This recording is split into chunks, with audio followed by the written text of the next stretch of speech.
الرحمن الرحيم. السلام عليكم ورحمة الله وبركاته. في رسالة شرفت له حقنا وهذا برامج كي تطبيقات كي تي في دولة كونفور قلبية الصومالية. برامج كي تطبيقات كي تي في دولة كونفور قلبية الصومالية يا ولي بتطبيقات كن سينسو سيدوني أنا مسلا سالم محمد نصر الراجي وضبط سين كفير سيدون برامج كي تطبيقات كي تي في دولة كونفور قلبية الصومالية ولا بكوميديين.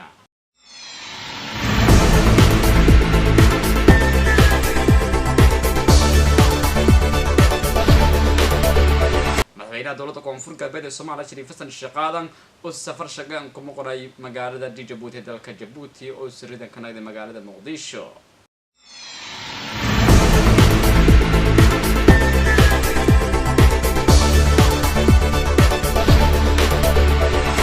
وفود كدرتهيد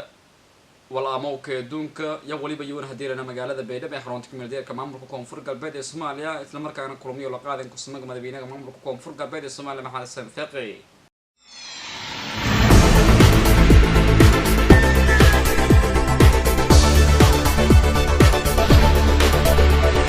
كوميديا كامن كيالا مقالة بيدابي حرونتو كوميديا كمان ملكو كونفور قلبات الصومالية أو همين كيلا دا فاي دبكو قبصدي سنة مركزينا واليابيال شلدمو حكوديري داتكي كونولين كام كسي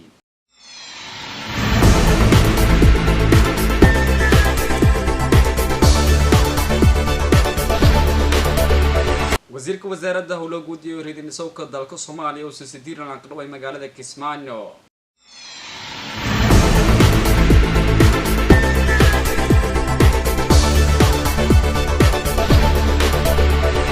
كوه ويسن يا ولي بيا وددان قالنا بابور شعب يومي لسيني كداوان كيران لما كوميدي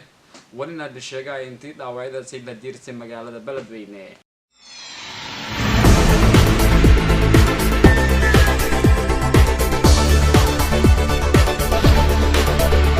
maamul ka degmada Loogana ee gobolka Gedo ya waliba yoon gurmadana baabuur oo isla markaasina ka gudoomiye dowladka degmada Loogana ee gobolka Gedo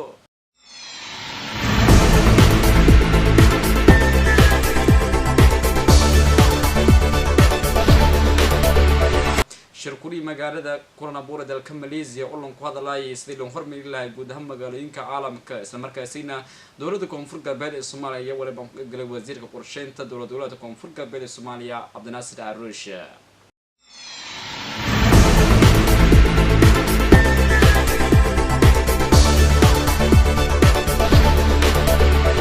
munaasabadu ku saay maalinta adduunka raadiyaha ayaa waliba ka dhigay guud ahaan dalka Soomaaliya gaar ahaan magaalada Muqdisho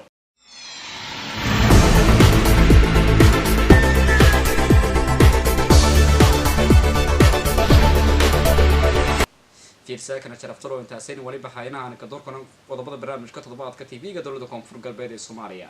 برنامج كتطبيقات كتيفي دولة كونفور قلبية الصومالية ولي بس انصاري ولي حسن كل من افرا وانا الميرسيسين كل دير سيدوني انا مغاغي مسلا سالا محمد مسلا الراقي حقرا ودا مركلي برنامج كتطبيقات كتيفي دولة كونفور قلبية الصومالية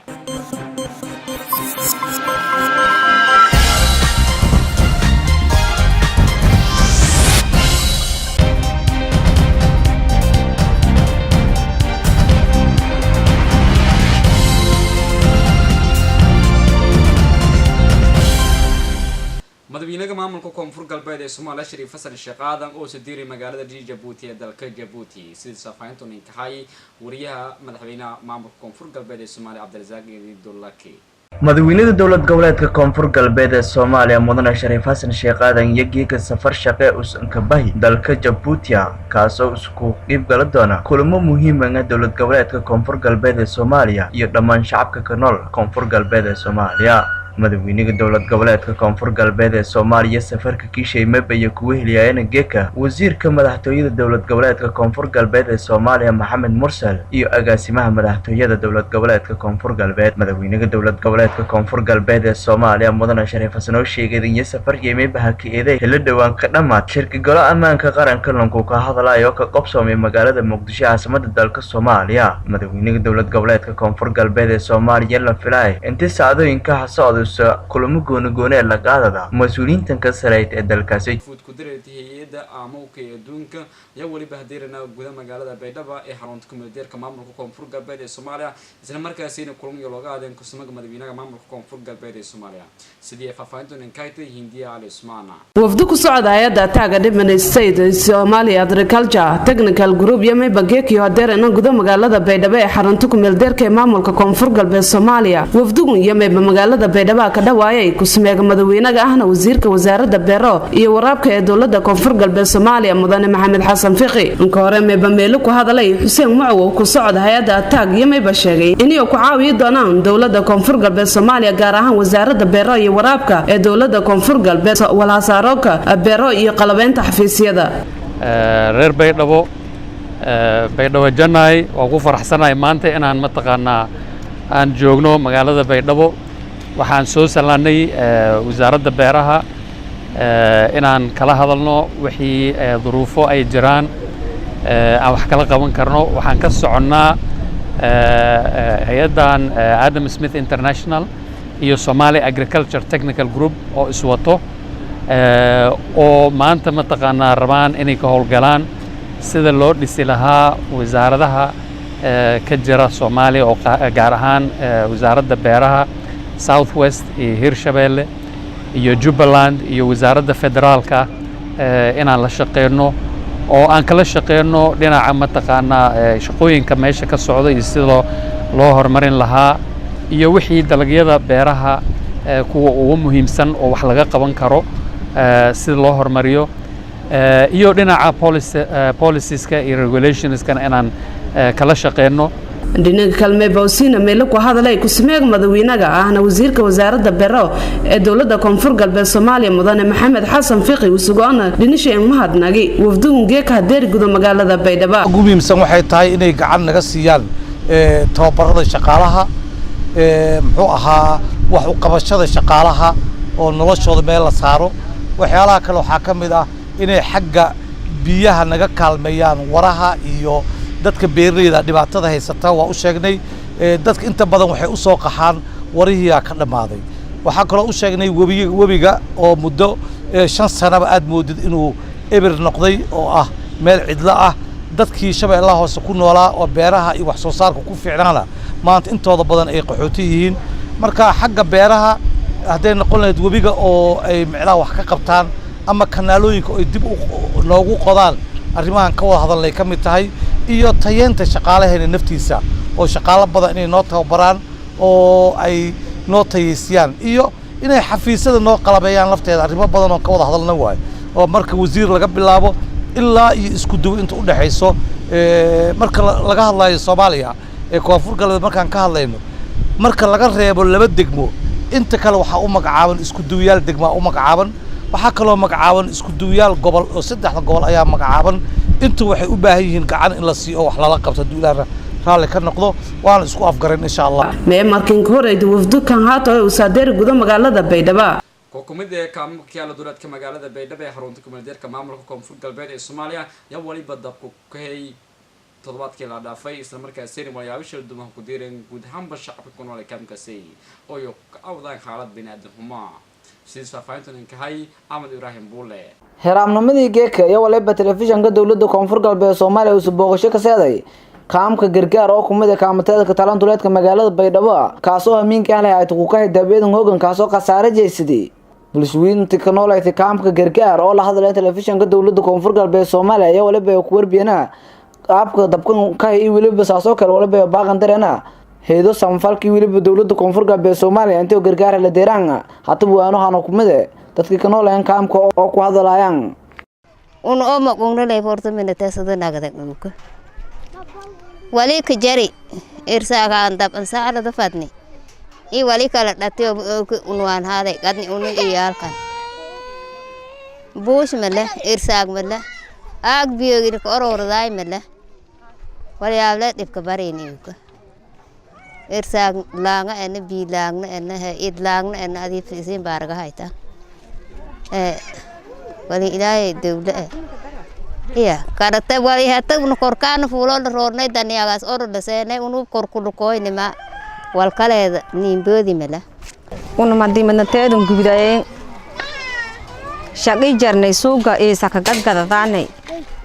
eeski una oo jarna doonkon hasaarangna mana teedi oogsho isla ka hay oo bahar horna inta koyni iyaalo inta tuujisinya walba faranka jarne anka koyni madi un anka koyni unuba wal deerna waynay wala dhambe oogsho is dadaray megal ko jingiriyal kun ninka koy mado haangle ay oogne dana ay ka shabdo way leeri darmade walaagi onay tayo hungurahay una mado heerang nos ka kiil una manateedi in katabni min ko koyn inogdum hata aragas hang gorti in hirnyi oo ka karshe oobi ana saaso hani doorku le jir yaqaba antaas dabena hay ak made bi made irsak made dar made dab kaasana hay mang made oo ko bana ko ngabarini danyaagu buksho inte usko barini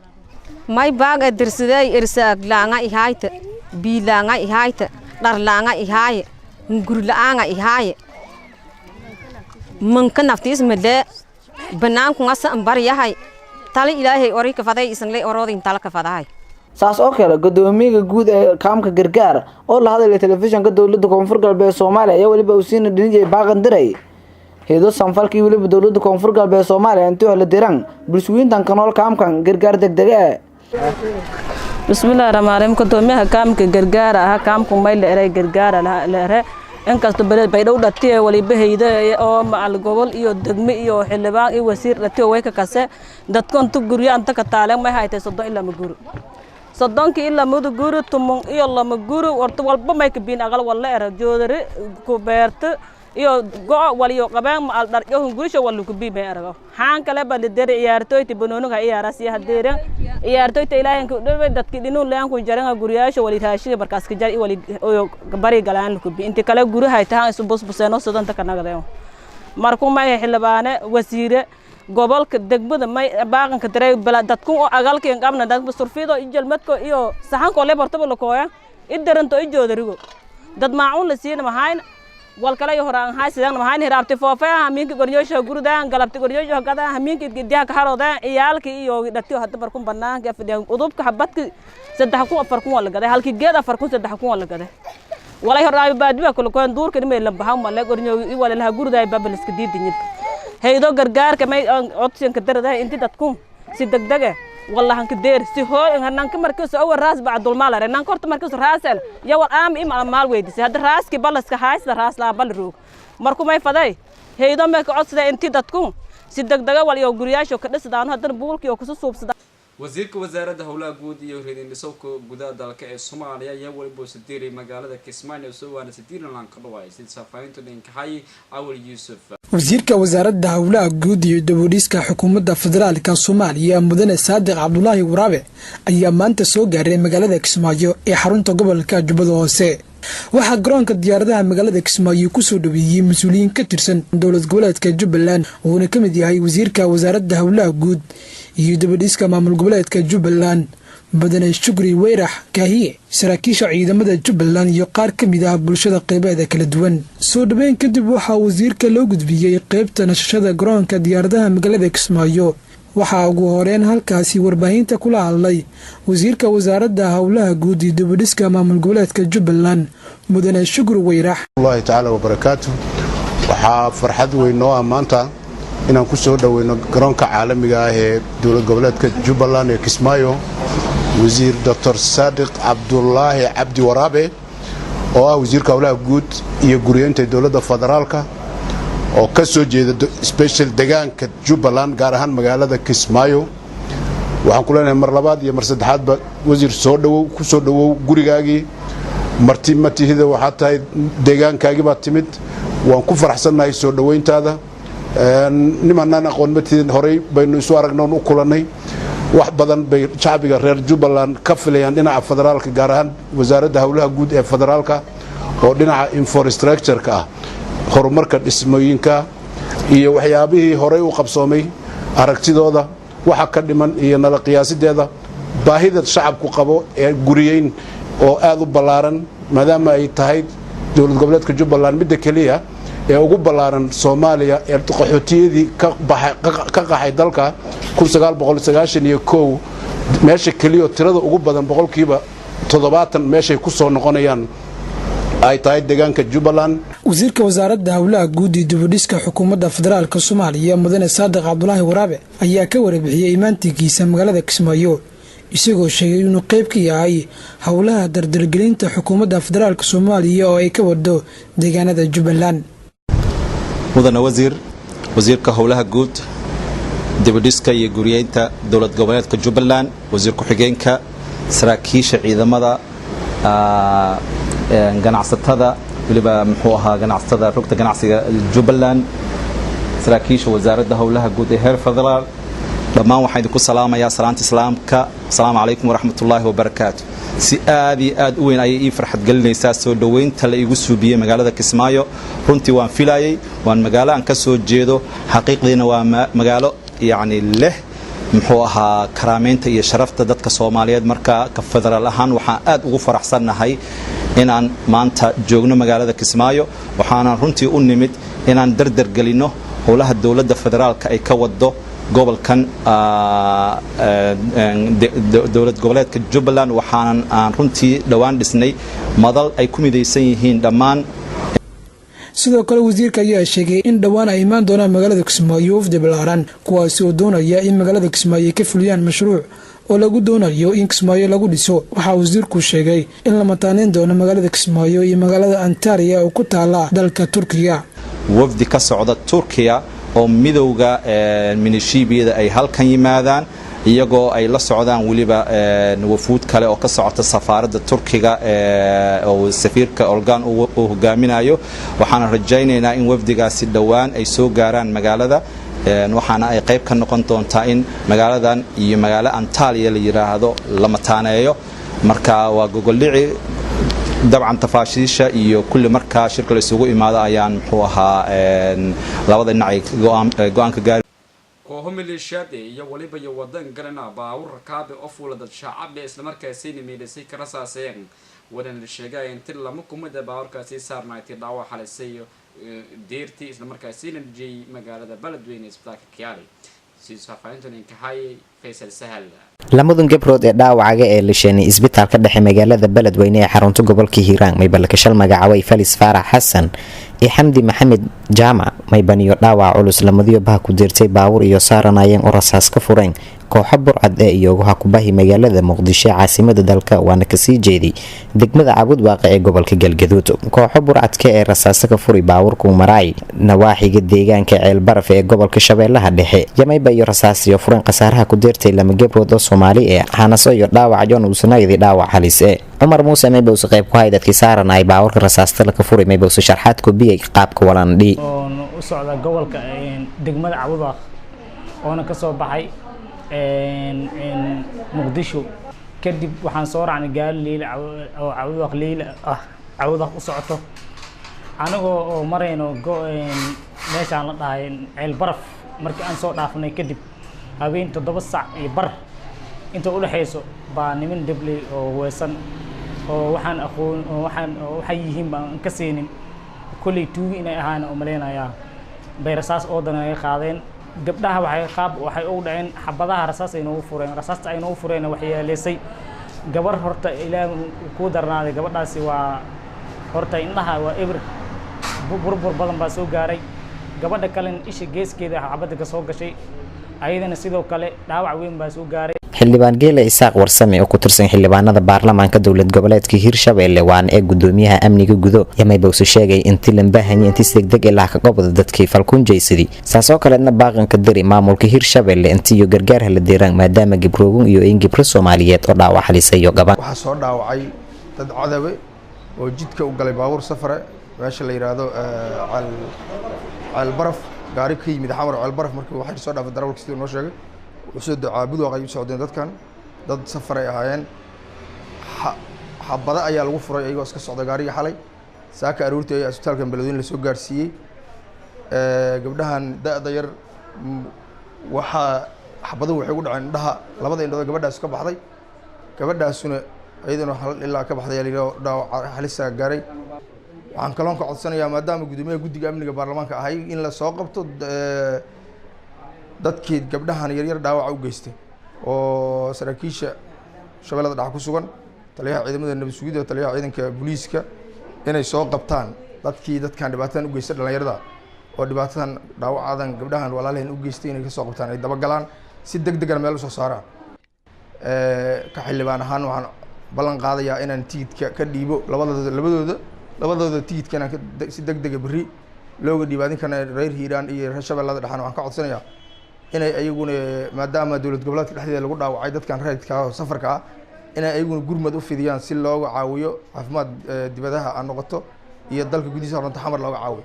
hadda waxaan aad ugu farxay dad reer deegaanka inay aad ugu ololeyhayaan inay noloshooda iyo la joogitaankooda ka warqabaan waxaan ka codsana marka intaas abaabulkaas adinkana sii laba jibaartaan anigana waxaan ka caawinayaa tigidkii labadooda inaan tigidkoodii berri aan si degdege waaga oon baryin inaan tigidkoodii diyaaradaha wadinkan ayagoo meesha reerahooda jiif adinkana intaa kale ka caawi kartiin ka caawiya waxaa loo qaada xamara lagu celinaya ilaan gobollada waxay u socdeen Cabdiwaaq dadkan Cabdiwaaq dil si geeyo waa u jeedin baaba waay wajigooda dhan waa sidii noqdeen waa aragteen waxaan ku celinaa xamar diyaaradda xamar loo saara si looga caawiyana ayaguna xamarna ay muslimiinta joogo si caawiyaan ayaguna ay gargaar degdeg u geystaan annagana baarlamaanka gudoomiyaha baarlamaanka madaxweynaha iyo ku-xigeenkana waa gaarsiinayaan arrintan si u dhacdan si degdegana ayaguna inay gacan uga geystaan u malayn doonaa abaabulkan kalena waa sii gelaynaa in gobolka degmada beledweyne maamulka joogana waa la hadli doonaa ayaguna abaabulka geystaan say usii maamulka degmada Luuganaan ee gobolka Gedo iyo waliba gurmadana baabuur dhawaan ka burburiyay dowladka degmada Luuganaan ee gobolka Gedo isla markaasina baabuurkaas ay sheegay intii guud ahaanba ku burburay hantidii fuuli walina faafayntu degmada Luuganaan ee gobolka Gedo hanay ku diray Cabdishakuur Sheekir maamulka degmada Luuq ee gobolka Gedo ayaa maanta u gurmaday gaari shil ku galay dalcadda misikureedka Buufo oo u jirta degmada Luuganaan ku dhawaad 20 kiiloomitir dhanka deegaanka Yirkud wadada oo ahayd mid aad u burbursan ayaa gaarigani xamuulka ah ayaa halkaasi khasaaraha ka soo gaaray burbur iyo dhaawac iyo hanti badan oo bagaash ah uu siday gaariga uu u waday degmada Balad Xaaba ayaa halkaasi ku khasaartay ma ahan isla goobtani wadada ah markii ugu horeysay uu gaari shil uu ku galo marar badan ayaa dhacday in gawaari badan ay halkaani ay halis ay ku galaan haasaatee maamulka degmada Luuq ayaa isla goobtani soo gaaray uu gaariga uu shilka uu ku galay waxayna gurmad u sameeyeen dadkii halkaasi ku dhaawacmay waxayna indhindheen ay ku sameeyeen khasaarihii ka soo gaaray gaariga shilka ugu horeyntina waxaana si wada jir ah warbaahinta ula hadlay dhammaan maamulka degmada Luuq sida gudoomiyaha degmada Luuq Maxamed Xuseen Cusmaan Ganay iyo gudoomiye ku-xigeenka koowaad ee degmada Cabdi Ibraahim Shushu iyo gudoomiye ku-xigeenka labaad ee degmada Aadan Maxamed Cabdille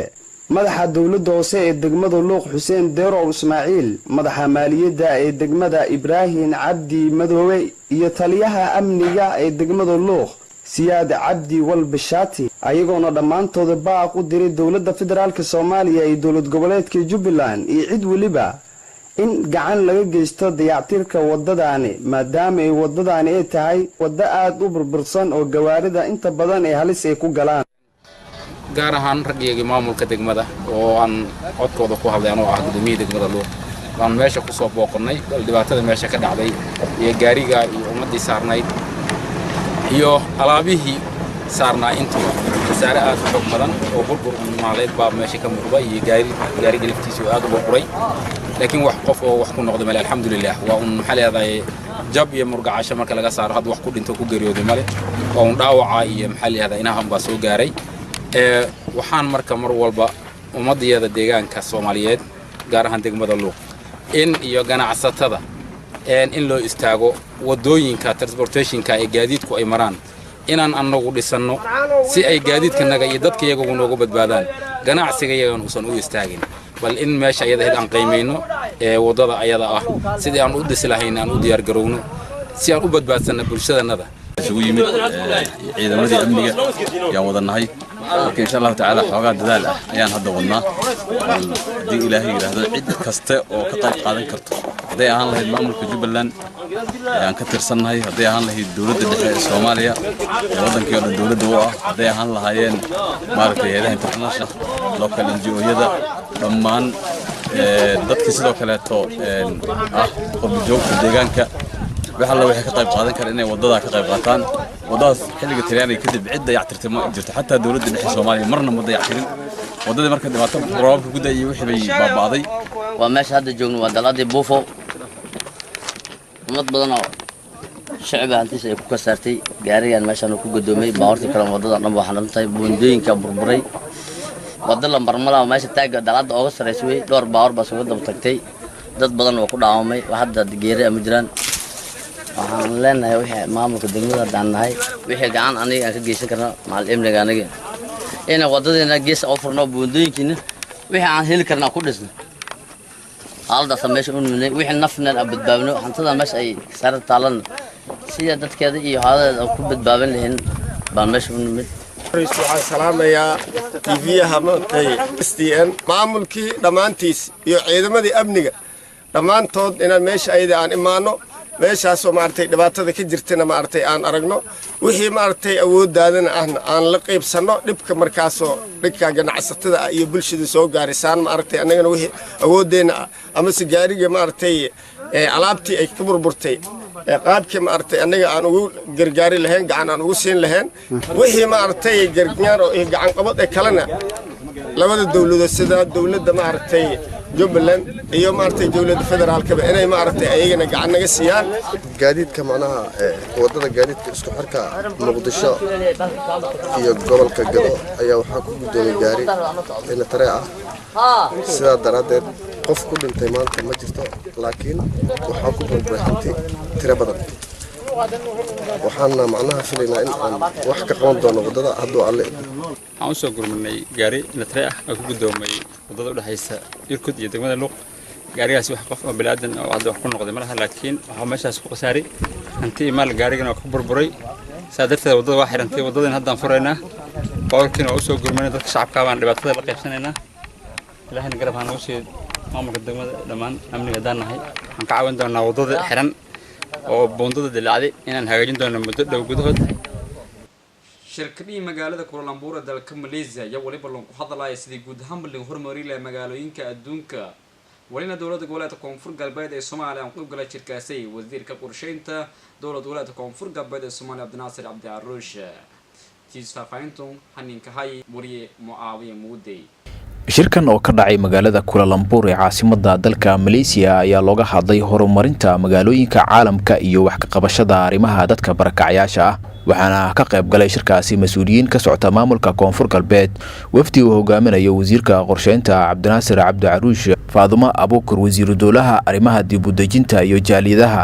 Cali Wardheere Dooyo gudoomiyaha gobolka Baay Cabdullaahi Cali Watiin gudoomiyaha degmada Baydhabo mas'uuliyiintan maamulka Koonfur Galbeed ee ka qayb galay shirkaasi caalamiga ayaa soo bandhigay horumarka ka jira deegaanada Koonfur Galbeed iyagoona sheegay in sidoo kale ay jiraan baahiyo ay qabaan dadka barakacayaasha ah oo ay u baahan yihiin in lagu gacan siiyo wasiirka wasaaradda qorsheynta maamulka Koonfur Galbeed Soomaaliya ayaa wada dadaalo horumarineed oo kor loogu qaadayo magaalooyinka iyo dhammaan deegaanada maamulka Koonfur Galbeed wasaaradda qorsheynta maamulka Koonfur Galbeed ayaa u muuqata mid ka mid ah wasaaradaha ugu shaqada badan ee ka tirsan Koonfur Galbeed si kastaba wasaaradda qorsheynta Koonfur Galbeed uu majaraha u hayo wasiir Abdinaasir Cabdi Caruush ayaa haatan ku howlan sidii mashaariic horumarineed oo wax ku ool ah looga hirgelin lahaa guud ahaan deegaanada maamulka xukuumadda suldaanada deegaanada dawladda Koonfur Galbeed ee Soomaaliya waliba la ka dhawaay gudaha magaalada Muqdisho isla markaas in isku rumuun la qaaday oday dhaqameedkii rooga magaalada Muqdisho ee xarunta dalka Soomaaliya sidii faahfaahinta kaayta wariye Faaduma Cabdiqaadir waxgaradka iyo odayaal dhaqameedyo ka soo kala jeeda deegaanada uu ka harimiya maamulka Koonfur Galbeed ayaa munaasabad ay ku soo dhaweynayeen Suldaan Xeedar Suldaan Suufi Suldaan Muuyo waxa ay ku qabteen magaalada Muqdisho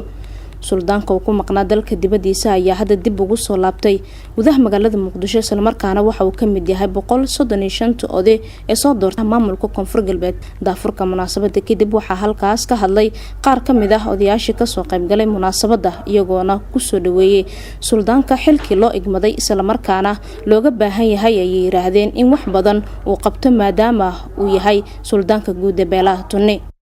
asigoo mataqaanaa howlo badan iyo mataqaanaa arrimo badan noogu maqnaay annagana gadaashiis inta uu maqnaayno howlo badan aan sii qabno howlo sii wadinay inaan isku aragno aqoon isweydaarsigeennii iyo isisalaanteennina aan isisalaanno waxaan kaga faa'iideysanayaa suldaankaygii sharafta leh xafladda looga agaasimay aan kaga faa'iideysanayaa inay yimaadaan dadka gobolka Bari Puntland joogaan inay dhulkooda yimaadeen waa nabadgelyo. Gudoomiyaha ururka haweenka degmada Baraawo ee dhankeeda meesha ka hadashay ayaa sheegtay inay soo dhaweynayaan suldaanka isla markaana waxay xustay inay la shaqeyn doonaan. Waa naga soo daxal sida ay tahay waxa lagaaga baahan yahay dadkii iyo dalkii iyo deegaankii wax dhan ku baahan yihiin. waxaan u baahanahay ma sha Allah hadda waa ku faraxsanahay soo dhaweyntaada oo xafladan qaaliga ah insha Allah xaflado badan aan oo xiga doona saa u maleynaya wax badan insha Allah taala waad sugi doontaa waan laga sugi gabagabadii munaasabada waxaa hadalkiisa qaatay Suldaan Xeedar Suldaan Suufi Suldaan Muyo ah suldaanka guud ee beelaha Tunne isagoo meesha ka hadlayana hadaladiisa waxaa ka mid ahaa shacabka u baahan yihiin anaa diyaar ah inaan fuliyo diyaar ahay inaan fuliyo sidaas hala ogaado laakiin war kale oo banaanka war oo waxba qiimo lahayn dhigtayaalo dhigin dhigtayaal haddii wax la arko analaga hanala imaado hanala weydiiyo waxaasaan anaga maqalnay waxaasaa jira marka propagandada waa badan yihiin marka yaala raa'in wax propaganda ah marka hala noqdo hala isku duubnaado dadkana kulligood ha isjeclaadaan midnimo maana ayaa wax lagu gaaraa haddii anaga tafaruq nahay wax ma gaari karno marka midnimo hool badan ayaan sugayso hool badan hool ma aha hal iyo laba ma aha waa badan yihiin howlaha marka hoosh kulli waxaa la rabaa juhdi badan in la geliyo aan ka dambeyntina fiirsaakana sharaftul how sanad walba bilan oo kale waliba la kusay guud ahaanba caalamka maalinta raadiyaha adduunka waliba kumada ta magaalooyinka gudaha dalka Soomaaliya sida weyn kuusii magaalada Baydhabo Beledweyne Garowe Kismaayo gaar ahaan waliba suweyn kuusay maalinta raadiyaha adduunka magaalada Muqdisho caasimadda dalka Soomaaliya sida faafaynta ninkayta Zahra Suleymaan geeka oo kale way baqaybo ku tirsan adduunka la ku xusay sanad walba maalinta raadiyaha adduunka wayba geekana magaalada Muqdisho la ku xusay maalinta raadiyaha adduunka munaasabadun wayba ku qayb galay qaar ku tirsan wariyaalka ku howlgalow bartamaha koonfurta Soomaaliya iyo dad khibrad weyn u leh inaga raadiyaga intii munaasabadun dareertii wayba la kala fuguraay ama inta badan ku hadalay muhiimadu raadiyaga shacabka leeyahay iyo inta badan iyo dadkii ku helayaan wayba meel ku hadaleena qaar ku tirsan khabiiryaalkii meeleen iska kooyaan muhiimada adeegsiga raadiyo uu nolosheena u leeyahay anigu waxaan qabaa qof ahaan raadiyo inuu yahay aaladda ugu waxtarka badan qalabka wax la isku gaarsiiyo oo dhan marka la fiiriyo mid South Africa joogo soo hadlaya mid meel kala joogo adduunka kala joogaan soo hadlay muujada ma ka dhageysanaya raadiyaha wuxuu ka arkaa Facebook sidaas awgeed sanadkan Sooma waxaan soo jeedinay in idaacadaha ku jira Sooma ay Facebook xog saaraan laakiin waxaad moodaa in awoodda raadiyaha maadaama gacmo kontaroole ay ku jirtay iyo TV-ga iyo macnaha traditional media waxa la yiraahdo ama warbaahinta dhaqanka taas tan waxay kaga duuntahay way ka awood badan tahay dadka wax ku sheega iyo dadka la socda iyo dadka faafiya iyo dadka ku mashquula way ka badan yihiin tusaale waxa idin kugu filan rajiim ama maamulo jiray sanado badan oo warbaahinta dalka ay maamulaana dadka ku maamuli jiray ayaa baraha bulshada markay soo baxeen la ridayo ay kamid tahay dawladda Masar ay kamid tahay dawladda Tunisia ay kamid tahay Qadaafi maamulkiisi ay kamid tahay dawladda Yemen waxaad dareemi kartaa baraha bulshada la'aantood lama ridi lahayn dadka sida loo agaasimo loo soo saarayna looma soo saari lahayn sababta ciyaaraha u yaraadeen marka waxaa keenaysa qofka ciyaaraha akhriya asaga ayaa soo saara 100% marka gabadhu diyaar uma aha inay soo saarto inta badan sida muuqata marka waa inay gabdhuhu ciyaaraha inay soo saaraan ay xoogga saaraan gabdho ciyaaraha ka shaqeeya idaacadda ciyaaraha aad u dhigaysaa mararka qaar aad ay u fiican laakiin inay soo saaraan iyo in loo dhiibaan ma kala qaan sanadkun hadal haynta hayti raadigii ciyaaro raadigii ku faa'iido badan u bulshada leeyahay waanu is awoodo intiisa dadka oo dhan xog buutu u deersiye fiirsaakana sharafta loo guud ahaan waliba intaa kaafeerana barnaamijka toddobaadka tv-ga dowladda koonfur galbeed ee soomaaliya oo toddobaadkan waa saari wariyaasan kulmiye afra oo meelisaynasin gudsoosiyay ama magagay masla saala maxamed masla raagi intii barnaamijka hadda uu hoodan ku kulmaana bahda tv-ga dowladda koonfur galbeed ee soomaaliya soo dhawaanayna saasiyo maanalla wassalaamu calaykum waraxmatullaahi wabarakaatuh